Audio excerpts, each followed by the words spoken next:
ఇష్టమైన రాక్షసుడు పార్ట్ 46.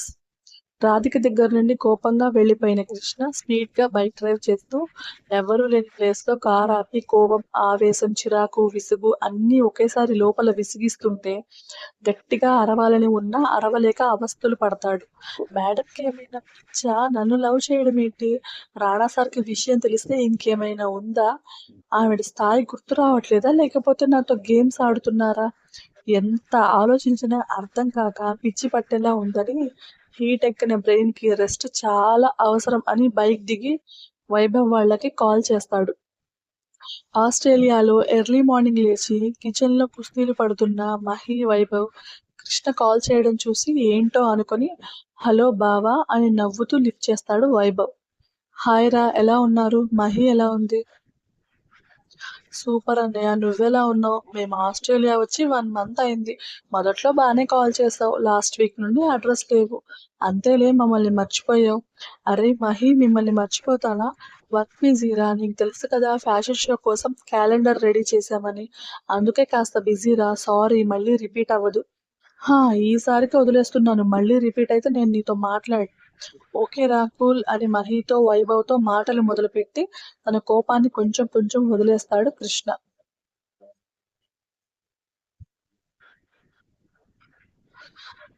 ఒక గంట వరకు ఇద్దరితో మాట్లాడి మైండ్ డైవర్ట్ చేసుకొని తను ఉంటున్న హౌస్ కి వెళ్తాడు. చిరాకు వదిలేలా స్నానం చేసి బెడ్ ఎక్కిన కృష్ణకి రాధిక ముద్దు వద్దన్నా డిస్టర్బ్ చేస్తుంది. పెదాలు రుద్ది రుద్ది అరగదీసి ఎర్రటి చెర్రీ పళ్ళలా చేసుకొని నిద్రపోవడానికి ట్రై చేస్తాడు. అబ్బే, కంటి మీదకి నిద్రమ్మ రాను అని మొరాయిస్తుంది. షపా, నాకేంటి తిప్పలు, ఎందుకు నన్ను డిస్టర్బ్ చేశారు మేడం అని తల్ల పట్టుకొని కూర్చుంటాడు. సడన్ గా ఏదో గుర్తు రాగానే కబోర్డ్ లో ఉన్న మెడిసిన్ బాక్స్ లో లో పవర్ స్లీపింగ్ పిల్ టాబ్లెట్స్ 2 వేసుకుని ప్రశాంతంగా కళ్ళు మూసుకొని మొద్దు నిద్రలోకి జారుకుంటాడు. ఇంటికి వెళ్లిన రీమా కోపంగా తన గదికి వెళ్లి చిందర వందర చేసి షెల్ఫ్ నిండుగా సీల్ కూడా ఓపెన్ చేయని వైన్ బాటిల్ తీసి గట్ట గట్ట తాగేస్తుంది. ఖాళీ బాటిల్ నేలకేసి కొట్టి, నీకెంత ధైర్యం ఉంటే రాణికి ప్రపోజ్ చేస్తావే? ఇదంతా ఆ రాధికిచ్చిన అలుసు వల్లే వచ్చింది. ముందు దాని సంగతి చూడాలి అని కచ్చగా అనుకుంటుంది. రాధిక కోసం ఒక ప్లాన్ కావాలి అని వెతుకుతున్న ఆమెకి విల్సన్ నుండి మెసేజ్ వస్తుంది. అతని మెసేజ్ చూసి కనుబొమ్మలు ముడిపడతాయి రీమాకి.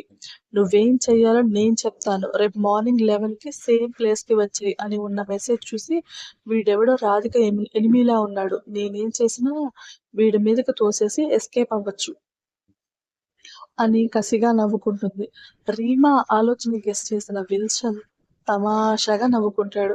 బాస్, మనకి ఇప్పుడు ఈ రీమాతో ఏం అవసరం ఉంది?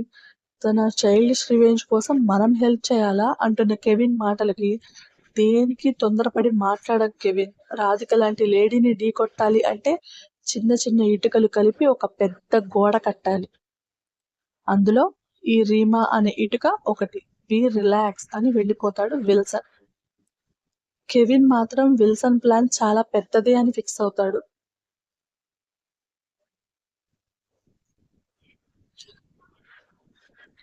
రాణా ఫోన్ కట్ చేశాక ఏం మాట్లాడలేక బెడ్ మీద పడిపోతుంది యషిత. ఇన్నాళ్ళు నాకున్న భారం దించేసుకున్నాను, ఇక రాధిక మేడం నన్ను కదిలించరు. అయినా మేడం అన్నయ్యకి ప్రపోజ్ చేశారా? నాకు ఇంకా కాల్ చేయలేదు, ఏమైందో అని రాధిక కాల్ చేస్తుంది. కానీ ఆమె లిఫ్ట్ చేయకపోవడంతో బిజీగా ఉన్నారా లేకపోతే అన్నయ్య వల్ల హర్ట్ అయ్యారా ఏం అర్థం కావడం లేదని టెన్షన్ పడుతుంది.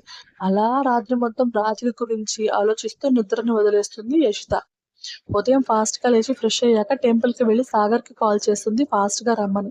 రానాకి అదే విషయం చెప్పి వెళ్ళిపోతున్న సాగర్ ని ఆపి, మీ అక్కని ఇక్కడికి రమ్మని చెప్పు, అక్క మాట్లాడాలి అంటుంది. అలాగే అని అదే విషయం యశితతో చెప్తాడు సాగర్. రాధిక పిలుస్తుందని తెలియగానే సరే వస్తున్నాను అని హడావుడిగా స్టార్ట్ అవుతుంది యశిత. రాత్రి ఏడ్చి నిద్ర దూరం చేసుకున్న రాధిక మార్నింగ్ రాణా జిమ్ కోసం లేపగానే తలనొప్పిగా ఉంది చిన్న, ఇవాళ నువ్వు చేసే. అయ్యో అక్క, ఇప్పుడా చెప్పేది? ముందు లే, ఫ్రెష్ అవ్వు, స్ట్రాంగ్ కాఫీ ఇస్తాను, సెట్ అవుతావు. వద్దు చిన్న, కొంచెం రెస్ట్ తీసుకుంటాను ప్లీజ్. సరే పడుకో అని ఏసీ అడ్జస్ట్ చేసి సాగర్ దగ్గరికి వెళ్తాడు. ఈలోగా యశిత కాల్ చేస్తుందని అతను చెప్పడంతో ఆమెతో మాట్లాడితే అక్క బెటర్ అవుతుందని ఇంటికి రమ్మని చెప్పాడు. రాధిక కోసం వచ్చిన యశితని చూసిన రాణా ఆమె దగ్గరికి వెళ్ళి అక్కకి తలనొప్పిగా ఉందంట, పైగా డల్‌గా ఉంది. నీతో మాట్లాడితే బెటర్ అవుతుందని పిలిచాను. అవునా సార్, నేను చూసుకుంటాను అని ఫాస్ట్‌గా రాధిక గదిలోకి వెళ్తుంది. ఏసీలో ఫుల్ బ్లాంకెట్ కప్పుకొని నిద్రపోతున్న రాధిక వంక చూసి దగ్గరికి వెళ్లి ఆమె చెయ్యి పట్టుకుంటుంది. యషిత స్పర్శకి మెల్లిగా కళ్ళు తెరిచిన రాధిక గబుక్కున లేచి కూర్చొని, యషి నువ్వేంటే ఇక్కడ? మీకు బాలేదని నాన్న సార్ చెప్పారు మేడం. అందుకే వచ్చేశాను. ఏమైంది? మొహమంతా ఇలా పీక్కుపోయింది అని బాధగా అడుగుతుంది. నాకేమవుతుంది? రాత్రి పార్టీ ఎఫెక్ట్ అంతే.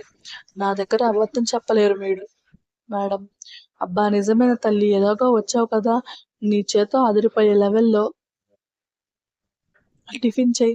సాగర్ కూడా వచ్చాడా? వాడు నిన్న రాత్రి ఇక్కడికొచ్చాడు. ఏంటి? జరిగింది మొత్తం చెప్పి ఇప్పుడు రాణా సార్ దగ్గరే ఉన్నాడు. ఓహ్! Very good. అలా అయితే అందరికి మంచి టిఫిన్ చెయ్యి. నేనెళ్ళి ఫ్రెష్ అవుతాను. అలాగే అని సర్వెంట్స్‌ని అడిగి కిచెన్ వైపు వెళ్ళిన యషిత, రాధికకి, రాణాకి ఇష్టమైన ఐటెమ్స్ కుక్ చేసి డైనింగ్ టేబుల్ మీద సర్దుతుంది. సాగర్ కోసం డ్రెస్ తెప్పించిన రాణా వెళ్ళి ఫ్రెష్ అవ్వు, మీ అక్క వచ్చింది అని చెప్పేసి తను కూడా ఫ్రెష్ అవ్వడానికి వెళ్తాడు.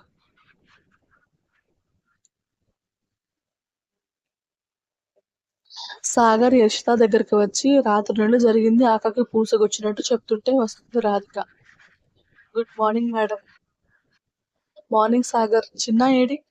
సార్ ఫ్రెష్ అవుతున్నారు. సరే, చిన్న వచ్చాక తింటాను, మీరు తినండి. అందరం కలిసే తిందాం మేడం అని సాగర్ అంటే, మేం వెళ్ళిపోతాం మేడం, మీరు తినండి అని సాగర్ చేయి పట్టుకుంటుంది యషిత. ఓసేయ్ పొద్దున్నే నా బుర్ర హీట్ ఎక్కించుకో, నోరు మూసుకొని కూర్చో అని కసురుతుంది రాధిక. ఏంటో పొద్దునుండి చాలా డిస్టర్బ్ గా ఉన్నారు అనుకున్నాను, ఒరిజినాలిటీ బయటకు వచ్చేసింది అని గొణుక్కుంటుంది యషిత. అదేదో పెద్దగా గొణగవే, విని తరిస్తాను.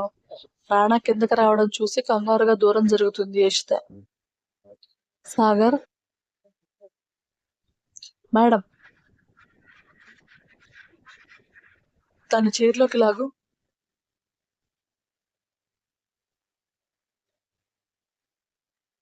కొడుతుందేమో. దాని మొహం నా ముందు నోరెత్తదు, ఇంక కొట్టడం కూడానా, నువ్వు కానిపో. అలాగే అని జై రాధిక మేడం అంటూనే యషితని రాధిక పక్కన చైర్లో కూలేస్తే రాణా వాళ్ళ ప్రయోగాల్ని వింతగా చూస్తాడు. మేడం ఏంటిది అని ఏడుపు మొహం పెడుతుంది యషిత. ఆకలేస్తుంది, వడ్డించు, నీ గోల తర్వాత చూసుకుందాం. రాధిక ఆకలి అనగానే ఏం ఆలోచించకుండా ఫాస్ట్ గా వడ్డించి వాటర్ గ్లాస్ పక్కన పెట్టి కూర్చుంటుంది యషిత. మీరు కూడా వడ్డించుకొని స్టార్ట్ చేస్తే సంతోషిస్తాను అని అక్కడికి వచ్చిన రాణాని తనకి మరోవైపు కూర్చోబెట్టుకుని తినిపిస్తుంది. అక్క హెడేక్ తగ్గిందా? హా చిన్న, ఇప్పుడు బానే ఉంది అంటూనే రాణాకి తినిపిస్తూ తను తింటుంది. మధ్య మధ్యలో యషితని తినమని తరుముతుంది. రాత్రి జరిగిన దానికి కొంచెం ఇబ్బంది పడినా తనకి తానే ఆ విషయం వదిలేయాలి అని మైండ్ లో గట్టిగా ఫిక్స్ అవుతుంది యషిత. టిఫిన్ చేస్తున్న రాణా ఓ గంట యషితని గమనిస్తూనే రాధికతో మాట్లాడుతూ ఉంటాడు. తమ్ముడు చూపులు గమనించిన రాధిక, అవును, వీళ్ళిద్దరి మధ్య ఏం జరిగిందో అడగలేదు, ముందు అడిగి తెలుసుకోవాలనుకుంటుంది. టిఫిన్ తిన్నాక మేడం మేము వెళ్ళిపోతాం అని సాగర్ని లాక్కుపోవడానికి రెడీగా ఉంటుంది యషిత. ఒసే నీ ఆత్రం ఆపుకొని మీ ఇద్దరు నా రూమ్ లోకి వెళ్ళండి అని గదుముతుంది రాధిక. ఏదో ప్లాన్ చేసినట్టున్నారు మేడం, లేకపోతే ఇంట్లో ఉండమని ఎందుకు గోల చేస్తారు అని నీరసంగా రాధిక గదిలోకి వెళ్తుంది. చిన్న. ఏంటక్క?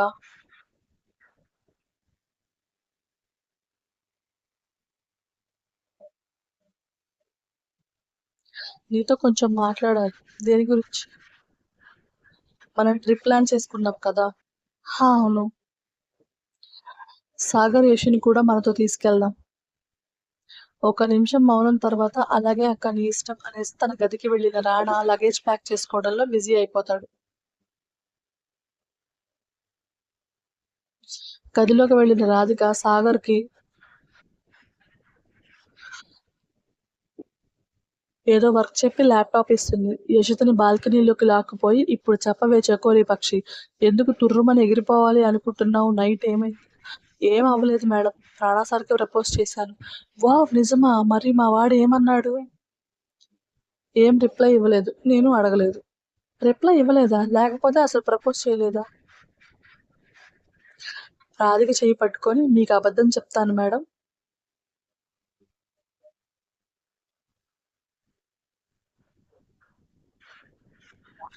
లేదులే కానీ అసలు యెస్ అనో, నో అనో కూడా చెప్పకుండా ఉండడం ఏంటి?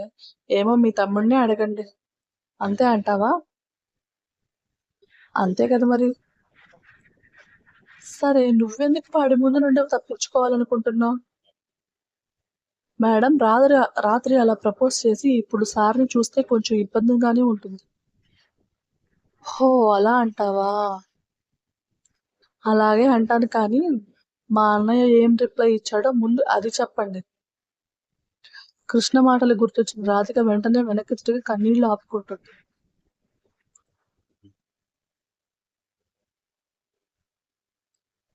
ఏమైంది మేడం? అన్నయ్యకి ప్రపోజ్ చేశారా లేదా? హా! మరి అన్నయ్య ఏమన్నాడు అని ఆతృతగా ఆ రాధిక భుజం మీద చెయ్యి వేస్తుంది యషిత. కళ్ళ నిండా నీళ్లతో ఆమె వైపు తిరిగిన రాధిక వాడికి నేనొద్దట అని వెక్కుతూ యషితని హత్తుకుంటుంది. స్టోరీ నచ్చితే లైక్ చేసి, షేర్ చేసి, కమెంట్ చేయండి. ప్లీజ్ సబ్స్క్రైబ్ చేసుకోండి. Thank you. టాటా.